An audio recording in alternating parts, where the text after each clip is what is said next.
ॐ त्र्यम्बकं यजामहे सुगन्धिं पुष्टिवर्धनम् उर्वारुकमिव बन्धनात् मृत्युर्मुक्षीयमामृतात्। बम बम भोले। नमस्कार, स्वागत करती हूँ आपका पुनः अपने इस ज्योतिषीय कार्यक्रम में।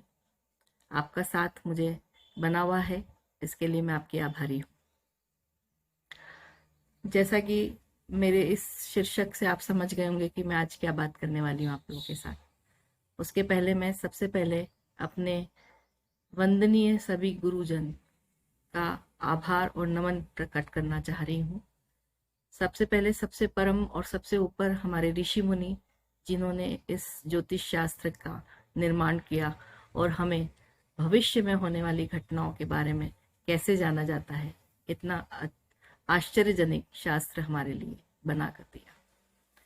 उसके बाद मैं मेरे परम पूज्य पिता स्वर्गीय श्री एस.बी. कुमारा का आभार प्रकट करती हूँ, उन्हें नमन करती हूँ। वंदनीय हैं, जिनके आशीर्वाद से आज मैं आप लोगों से बात कर पा रही हूँ। उन्होंने मुझे इस ज्ञान में जो मुझे इस लायक बनाया, उसको मैं सदा सदा हमेशा नमन करती रहूँ। इसके अतिरिक्त मेरे उन सभी वंदनीय गुरु, जिन्होंने मेरे इस ज्ञान में और इजाफा करके मेरा मार्गदर्शन बढ़ाया, मुझे इसमें परफेक्ट बनाने में उनका बहुत बड़ा योगदान है। उन सभी को भी मैं नमन करती हूँ। उन्हीं के आशीर्वाद से इस एपिसोड को मैं आज स्टार्ट करूँ। स्टार्ट करने के पहले एक बार एक चीज़ और बोलना चाहूँगी कि देखिए, मैं आप लोगों से शेयर करती हूँ चीज़ों को, आपसे बात करने आती हूँ, आपको इस साथ में कुछ जो मेरी जानकारी है उनको साझा करती हूँ। तो मेरा ये जो भी एपिसोड रहते हैं, इसमें वीडियो के बनने की टेक्नोलॉजी को छोड़कर बाकी ऐसा सच कोई विशेष मेरी प्लानिंग नहीं रहती। मैं आपसे इम्प्रोवाइज स्पॉन्टेनियसली बात करती हूँ। तो इसमें मेरा कोई ज्ञान देना या ज्ञान को मतलब कि ज्ञानी होकर मैं आपसे बात नहीं करती हूँ। मैं एक एस्ट्रोलॉजर हूँ और ईश्वर की कृपा से मैं इस ज्ञान को जान पाई हूँ, इस विद्या को समझ पाई हूँ और उस ईश्वर की देन की वजह से मैं आज आपके समक्ष हूँ और उसी वजह से मैं आपसे सब कुछ साझा करती हूँ, शेयर करती हूँ। तो मेरे इस इम्प्रोवाइज चीज़ को, जो कि मैं आपसे बात कर रही हूँ, आपकी अपनी एस्ट्रोलॉजर विशाखा कुमारा ही बात कर रही है और आप इसको उस तरह से लिया करिए और उसके लिए मैं आप सबका आभार प्रकट करती हूँ। अब मैं आगे अपने इस टॉपिक पे आती हूँ। जी हाँ, राहु और केतु, जो कि आज कोरोना नामक अभिशाप से हमें ग्रसित किए हुए हैं, क्या वही ऐसे दोनों ग्रह हैं जो हमें अब इस चीज से मुक्ति दिलाने में बहुत बड़ी सहायता प्रदान करेंगे? हाँ जी, जरूर। इस केस में अब मैं आपसे बात कर सकती हूँ कि राहु का 23 सितंबर और केतु का जो 23 सितंबर के बाद राशि परिवर्तन होने वाला है, उस राशि परिवर्तन की वजह से हमारे सामने बहुत सारी अच्छी चीजें आने वाली है। इसमें मैं सिर्फ वैक्सीन पे बात करूंगी, रिसर्च वर्क ऑफ वैक्सीन पे बात करूंगी, दवाई पे बात करूंगी।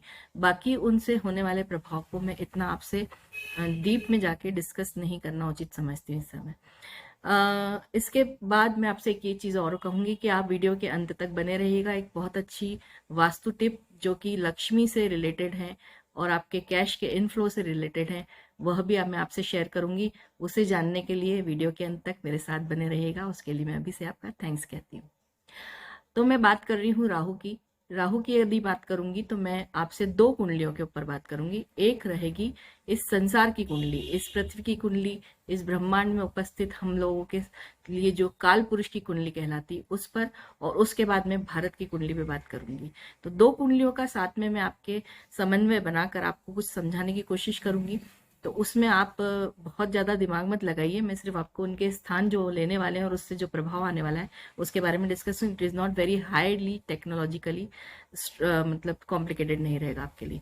तो सबसे पहले मैं कालपुरुष की कुंडली, जो कि मेष लग्न की कुंडली होती है, इसमें नंबर जो कुंडली का स्टार्ट होता है वो 1 नंबर से शुरू होता है। साधारण कुंडली भी कह सकते हैं हम, कि जो नॉर्मल एक जन्म कुंडली की एक स्थिति बनी हुई है, जो कि हमारे ऋषि मुनियों ने हमें मार्गदर्शन के लिए बना के दी गई है। उसी के आधार पर सारे ग्रहों का इधर से उधर होना, उसी के आधार पर हर भाव का उसके अंदर क्या मीनिंग निकलता है, ये उन्होंने हमें बताया है।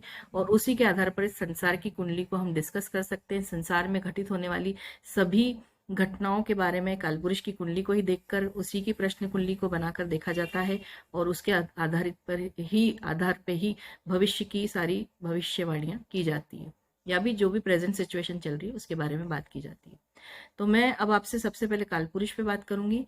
अभी बताना यही चाहूंगी कि राहु अभी मिथुन राशि में विद्यमान है, बुध की राशि है, और केतु धनु राशि में विद्यमान है जो कि गुरु की राशि है। राहु और केतु का जो प्लेसमेंट है ये अभी उच्च राशियों में कहा जा रहा है, और वृषभ राशि जहाँ पे वो स्थान परिवर्तन करेंगे, और धनु से केतु जो वृश्चिक राशि में जाएंगे वो उसको भी हम उच्च राशि का कहते हैं। तो अभी राहु और केतु दोनों ने अपनी उच्चस्थ पद पा रखे हैं। दूसरा यदि मैं बात करूंगी तो इसमें एक सबसे अच्छी चीज ये होगी कि राहु, अगर मैं काल पुरुष की कुंडली से बात करूंगी तो अब वह उल्टे चलेंगे। उल्टे क्यों चलेंगे? क्योंकि राहु और केतु हमेशा वक्री का स्थिति में रहते हैं, हमेशा वक्री चाल चलते हैं। एक राशि में वह आगे बढ़ने के बजाय पिछली वाली राशि में जाते हैं। तो अभी वह मिथुन राशि यानी कि 3 नंबर की राशि है, अब वह शुक्र की राशि यानी कि वृषभ राशि में जाएंगे 23 सितंबर 2020 को। और केतु जो कि अभी धनु राशि में है, और धनु राशि से जब वो परिवर्तित होंगे तो वो वृश्चिक यानी कि 8 नंबर की राशि में जाएंगे। काल पुरुष में इन दोनों राशियों की जो स्थितियां रहेगी, 2 नंबर यानी कि कुटुंब स्थान, सेकंड भाव, दूसरा भाव जन्म कुंडली का, और अष्टम भाव यानी कि 8वां नंबर का वृश्चिक जहां पे रहेगा। तो अब ये जो प्लेसमेंट होने वाली ये हमें वैक्सीन में किस तरह से सहायता प्रदान करेगा वो मैं आपको बताऊंगी। उसके बाद में भारत की कुंडली में वैक्सीन का किस तरह से इसमें सपोर्ट सिस्टम रहेगा वो अभी मैं आपसे डिस्कस करूंगी। पहले मैं आपसे ये बात कर लूंगी, एक चीज आपने नोटिस करी होगी कि भारत में जो लॉकडाउन लगा है वो 22 मार्च के लगा है, और 29 मार्च को गुरु जो है वह अपनी मूल त्रिकोण राशि धनु छोड़कर उस टाइम पर वह सामने मकर राशि में आ गए थे, और उस टाइम वह 3 महीने 29 जून तक वो वहीं यहीं थे। उसके बाद वह फिर से मूव ऑन करा उन्होंने, और उन्होंने फिर राशि परिवर्तन करके वह वापस से धनु में चले गए। तो यह जो कॉम्बिनेशन जो बना हुआ था पहले, तो राहु का सामने की दृष्टि से और केतु के साथ वो विद्यमान थे धनु राशि में, जिसे गुरु चांडाल योग कहते हैं। तो उस टाइम पे भी देश विदेश से हमें सारी बुरी खबर आ रही थी, कोरोना बढ़ रहा था। लेकिन जब धनु में ही राहु के साथ में कॉम्बिनेशन था और केतु के साथ में उनका जो साथ में चांडाल योग बना हुआ था, वह वापस चांडाल योग अब 29 जून से फिर से बन गया, और हम देख रहे हैं कि नंबर फिर से बढ़ने हैं, और हम फिर से कोई कॉम्प्लिकेटेड सिचुएशन महसूस कर रहे हैं इंडिया में भी और बाहर भी। तो यह जो चांडाल योग है ये भी 23 सितंबर तक बना हुआ है। 23 सितंबर के बाद जो गुरु है, जैसे कि मैंने आपसे मेरे पहले वाले वीडियो में शेयर किया है कि धनु में गुरु स्ट्रॉन्ग पोजीशन में, वो अपनी मूल त्रिकोण राशि में, लेकिन केतु के कंजंक्शन की वजह से ये प्रॉब्लम बनी हुई है, राहु के दृष्टि संबंध से प्रॉब्लम बनी हुई। तो यहाँ से अब गुरु भी मुक्त होंगे इन दोनों से। तो यह भी एक हमारे जो फेवर का काम करेंगे। गुरु जो कि हमारे प्राण है, जीव जिन्हें कहा जाता है, वह अब स्ट्रॉन्ग पोजिशन में और आ जाएंगे। दूसरा, ये दोनों ग्रह अपनी अपनी जो नई जगह लेंगे, उससे वह कहाँ देखेंगे और किस जगह से देखने के बाद उनसे हमें क्या फायदा होना, ये मैं आपसे शेयर करती हूँ। काल पुरुष की कुंडली में राहु जहां बैठेंगे वो है 2 नंबर का घर, और जहां केतु बैठेंगे वो 8वें नंबर का। 2 नंबर पे बैठ के वो कुटुंब का स्थान है, तो वो वैसे दूसरे हलचल जरूर पैदा करेंगे, जैसे कि कुटुंबीय यानी कि देशों के अंदर तनातनी, वाद विवाद या जिस तरह की भी परिस्थितियां हम देख रहे हैं उन्हीं में इजाफा हो सकता है, या गड़बड़ और दूसरे फॉर्म में आ सकती है। उसके अलावा यदि मैं सिर्फ दवाई की बात करूं तो दृष्टि संबंध जो बन रहा है वो दृष्टि संबंध अष्टम भाव पे बन रहा है। अष्टम भाव यानी कि मृत्यु का भाव कहा जाता है, बुरा घर है वो हमारे जन्म कुंडली के अकॉर्डिंगली, लेकिन वहां से एक रिसर्च के वर्क का रास्ता बहुत बड़ा खुलता है। रिसर्च जो भी देखी जाती है वो अष्टम भाव से ही देखी जाती है।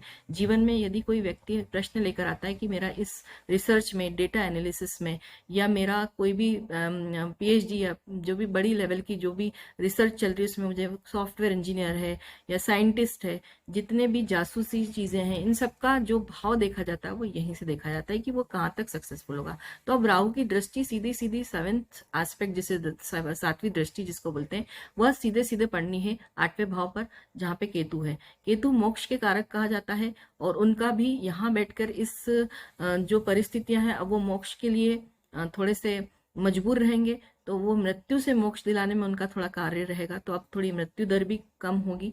दूसरी, अगर राहु की दृष्टि की बात की जाए तो वो रिसर्च वर्क को बहुत स्ट्रांग कर देंगे। यहीं बैठ के वो छठे भाव को देखेंगे जो कि कंपटीशन का घर है।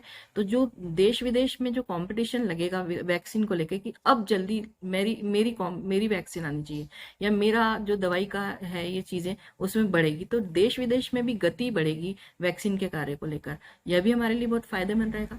सेवेंथ दृष्टि यदि देखूं मैं उनकी नाइन्थ दृष्टि काल पुरुष की कुंडली में देखूं तो नवी दृष्टि से वो अब शनि को देखेंगे, क्योंकि नवम भाव में 10वीं राशि मकर राशि है और मकर में अभी शनि विद्यमान है। शनि और राहु बहुत ही अच्छे परम मित्र हैं, तो यहाँ बैठकर वो दोनों आपस में जो दृष्टि संबंध बनाएंगे, उनके आपस के दृष्टि संबंध से हमारा भाग्य बढ़ेगा, भाग्य साथ देगा। भाग्येश के साथ में राहु का संबंध बनेगा तो वो अचानक से कोई बहुत बड़ी सफलता हमारे सामने ला सकते हैं। तो यह थी काल पुरुष की कुंडली के बारे में एक आपसे बात। और इसी में एक और चीज एड ऑन है कि यदि वो मंगल की राशि जो कि वृश्चिक राशि उसको भी डायरेक्ट देख रहे हैं जहाँ पे केतु है, केतु जो है मंगल कुंजवत होता है, यानी कि केतु को कुंजवत बोलते हैं यानी कि मंगल की तरह, और राहु को शनिवत बोलते हैं जो कि शनि की तरह कार्य करते हैं। तो इन दोनों का जो नेचर ऑफ वर्क है, नेचर ऑफ एटीट्यूड जिसको बोल सकते हैं, वह बिल्कुल फेवरेबल हो रहा है। तो केतु को भी अब मंगल की तरह यहाँ पे बैठ के उन सब चीजों को नाश करना होगा जो तकलीफ दे रही है जीवन में। और मंगल जो कि डॉक्टरेट का कारक है, जो कि दवाइयों के कारक होते हैं, उसमें भी वो इजाफा करेंगे। तो ये दोनों ही चीजें हमारे लिए बहुत फायदेमंद सिद्ध होगी। अब मैं आती हूँ भारत की कुंडली पे। भारत की कुंडली पे अगर यदि मैं बात करूंगी तो वृषभ लग्न की कुंडली है। वृषभ लग्न की कुंडली यानी कि लग्न में राहु का जाना और 7th हाउस में केतु का बैठना वृश्चिक राशि में। जब लग्न में राहु वृषभ लग्न की कुंडली में बैठते हैं तो वो लग्न को बहुत स्ट्रांग कर देते हैं, क्योंकि वहां वह शुक्र की राशि है, शुक्र भी उनके परम मित्र हैं। अब उनकी दृष्टि संबंध भी देखा जाए तो वैसे ही पढ़नी है। यदि 5वीं दृष्टि से वो देखेंगे तो शिक्षा के स्थान पे देखेंगे, जहां से लोग सीखते हैं, ज्ञान बढ़ता है। और ज्ञान जब इजाफा होगा तो नेचुरली ज्ञान किस चीज के इजाफे में आएगा, सभी तरह की चीजों के अंदर कंट्रोल में आएगी। तो हमारी रिसर्च वर्क में वहां से भी हमें सपोर्ट बनेगा। दूसरा, यदि मैं उनकी 7th हाउस की दृष्टि सामने पार्टनरशिप की दृष्टि देखूं तो दवाइयों का जो मिला जुला रूप में कार्य करने वाले देश हैं उनके आपस में पार्टनरशिप अच्छी हो जाएगी। वो कुछ एक कॉमन प्लेटफॉर्म पे आके काम करेंगे जो कि लोगों के लिए फायदेमंद होगा, क्योंकि अभी सबका उद्देश्य कोरोना से मुक्ति पाना है। उसके बाद में यदि मैं फिर और उनके आगे बढ़ती हूँ तो फिर वह जाके आपके वृषभ लग्न में देखा जाए तो भाग्य स्थान पर शनि बैठे हैं।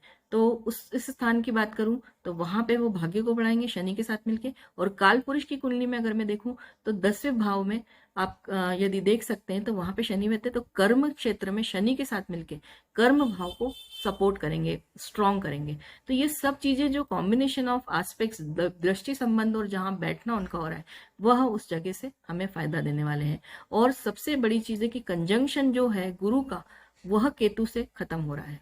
यदि गुरु केतु के चुंगल से बाहर आते हैं, राहु के दृष्टि संबंध से दूर होते हैं, तो नेचुरली जब गुरु जो कि सबसे बलवान ग्रह हमारे कुंडली में माने गए हैं, यदि वो अच्छे भाव में बैठकर और स्ट्रॉन्ग पोजीशन में आ जाएंगे तो हमें इस समस्याओं में बहुत मुक्ति मिलने वाली। तो सितंबर एक ऐसा मंथ है जिसमें ये सारे चेंजेस आने हैं, और चेंजेस आने के बाद जो हमें मिलने वाला है उसकी उम्मीद ज्योतिषी गणना से मैंने यही निकाला है। मैं इससे बाहर नहीं जा सकती, मेरा जो भी आकलन होता है वो ज्योतिष के आधार पर ही हो सकता है, और उसी पे मैं पॉजिटिव एस्पेक्ट्स पे उम्मीद करती हूँ कि ईश्वर हमारा साथ दे और हमें ऐसी कोई वैक्सीन जल्दी से मिल जाए, 2-2.5 महीने जो भी इस चीज के अंतराल में लग रही है, और हम इस अभिशाप से मुक्ति पाए। तो मैं सभी के लिए प्रार्थना करूंगी और हम सब इस चीज के लिए आशा करते हैं कि ये चीज काम कर जाए। दूसरी, यदि मैं अपने टिप्स पे आऊंगी, जो लास्ट है और बहुत ही इंपॉर्टेंट है, वह है आपसे डिस्कस करना कि आप अपने घर की डस्टबिन को कहाँ रखते हैं।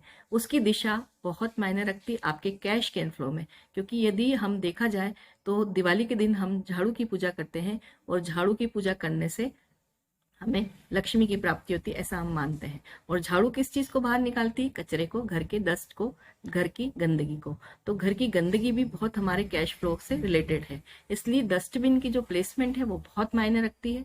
आपके सुझाव के लिए मेरा ये कहना रहेगा कि आप घर की डस्टबिन को नॉर्थ उत्तर दिशा में कभी मत रखिए, उत्तर पूर्वी दिशा जो कि ईशान कोण है, यदि आपका मंदिर नहीं है, आंगन में भी अब बाहर कहीं रखने की आदत डाल रखी है, तो आप उसे चेंज करिएगा और उसको उत्तर में तो बिल्कुल भी नहीं रखना है, पश्चिम में भी नहीं रखना है।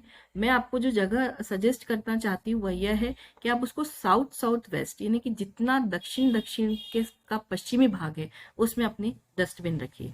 अब यदि सबके घर उस हिसाब से नहीं बने होते हैं या सबके घर में ये वाली समस्या है कि जरूरी नहीं कि इस जगह पे डस्टबिन रखने की जगह हो, तो यदि ऐसा नहीं है तो आप फिर उस केस में ऐसा करिए कि आपकी जो डस्टबिन है उसको सबसे पहले तो उसको ज्यादा भरने मत दीजिए। जैसे ही वो भर जाती है, यह भी एक बहुत बड़ा वजह होती है घर में दरिद्री और कैश के इनफ्लो को रोकने की। आप अपनी डस्टबिन को तुरंत खाली कर दीजिए, जैसे भी जो आपकी व्यवस्था है, और उसके बाद लिड वाली जो होती है डस्टबिन बंद वाली, वो आप उपयोग में लें यदि आपके यहाँ ज्यादा कचरा होता है तो। ये बहुत इंपॉर्टेंट है लिड का, क्योंकि जैसे आप उस कचरे का कनेक्शन आपके घर से बंद करेंगे लिड लगा के, ऑटोमेटिकली दरिद्री आपसे कनेक्टेड नहीं रहेगी। सिंपल सा लॉजिक है।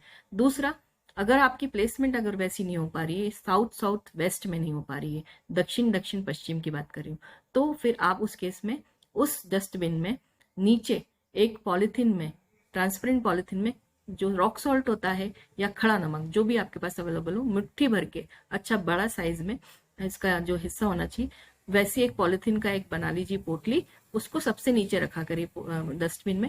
उसके बाद में आप इस आधी एक दूसरी डस्टबिन के अंदर एक थैली बिछा दीजिए, जिसके अंदर पॉलिथीन में आप अपना बाकी का कचरा रख सकते हैं, और इसको रोज उस पॉलिथीन को ऊपर से ऊपर उठा के डस्टबिन को साफ करके वापस से उस नमक की थैली को आप नीचे रखिए और फिर नई थैली बिछाकर उसके ऊपर कचरा रखना स्टार्ट करिए। यदि आप इसे मैनेज कर सकते हैं तो करिए, इसका बहुत लाभ मिलेगा आपके घर में। सिर्फ कैश फ्लो में जो रुकावटें हैं वो दूर नहीं होगी, इनफैक्ट कैश फ्लो भी बढ़ेगा, क्योंकि इसका सीधा संबंध लक्ष्मी से है। तो ये जरूर आप अपनाएं यदि आप इच्छा रखते हैं तो मेरा यह शेयरिंग आपके पास यही समाप्त होती है। अब आपसे मैं विदा लेना चाहती हूँ। विदा लेने के पहले आपसे एक रिक्वेस्ट करूंगी कि यदि आपने मुझे अभी तक सब्सक्राइब नहीं किया है तो please subscribe my channel Kumaras astrology world, और यदि आपको ये एपिसोड अच्छा लगा तो इसे लाइक और शेयर करना ना भूलें। Thank you so much. Bye bye. बम बम भोले। Take care.